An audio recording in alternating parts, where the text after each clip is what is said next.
Saxtatis 2014 წლის მონაცემებით ქუთაისის მოსახლეობის რაოდენობა ერთი წლის მანძილზე 48,000-ით შემცირდა, რის შედეგადაც საპარლამენტო დედაქალაქმა ქვეყნის მეორე ქალაქის სტატუსი დაკარგა.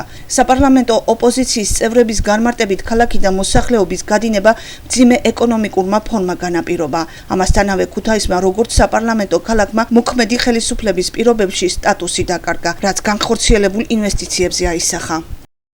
სწორედ არასწორმა პოლიტიკამ, სწორედ არასწორმა რიტორიკამ, რომელიც ქალაქის მომავალთან, მის საპარლამენტო სტატუსთან თუ სხვა შესაძლო სტატუსთან დაკავშირებით ძალიან დიდი კითხვის ნიშნები დაბადა და ვერანაირი კონკრეტიკა ვერ დაინახა ვერც ინვესტორმა, ვერც ამ ქალაქში მაცხოვრებელმა, ვერც პოტენციურად ამ ქალაქში საკუთარი ბედიღლისა და თვითრეალიზების მოსურნემ გამოიწვია ის, რომ ქალაქის მოსახლეობა შემცირდა ძალოვან. მე ვფიქრობ, რომ პირველ რიგში რაც არის გასაკეთებელი, პირველ რიგში რაც მართებს ამ შემთხვევაში ადგილობრივ თუ ცენტრალურ ხელისუფლებას, ძალიან გეგმაზრდომიერი, ქმედითი და შედეგზე ორიენტირებული ნაბიჯის. მას ერთ-ერთი ყველაზე დიდი დარტყმა მიაყენა ბიძინა ივანიშვილის იმ განცხადებამ, რომ ეს ქალაქი ვერაფრით ვერ იქნებოდა საპარლამენტო დედაქალაქი და არავითარ შემთხვევაში პარლამენტი არ დარჩებოდა ქუთაისში.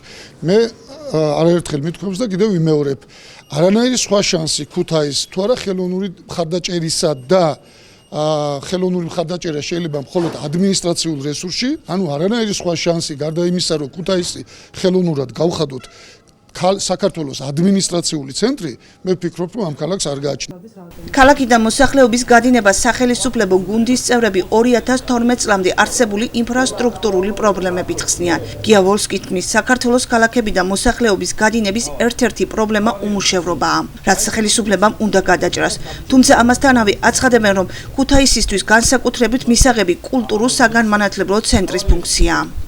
მიმაჩნია, რომ ქუთაისისთვის ყველაზე მისაღები არის, როგორც ითქვა ეს და როგორც გაჟღერდა ყოფილი და ახლანდელი პრემიერების მიერ ქუთაისი, როგორც საერთაშორისო კულტურულ, საგანმანათლებლო და სამეცნიერო ცენტრი. ქუთაისში ის ვარდნა, რაც ჰქონდა ჩვენ 2012-მდე, ძალიან სერიოზული ვარდნა, განპირობებული იყო ძალიან სერიოზული მიზეზებით, იგივე უმუშევრობით, ინფრასტრუქტურის განუვითარებლობით და ასე შემდეგ.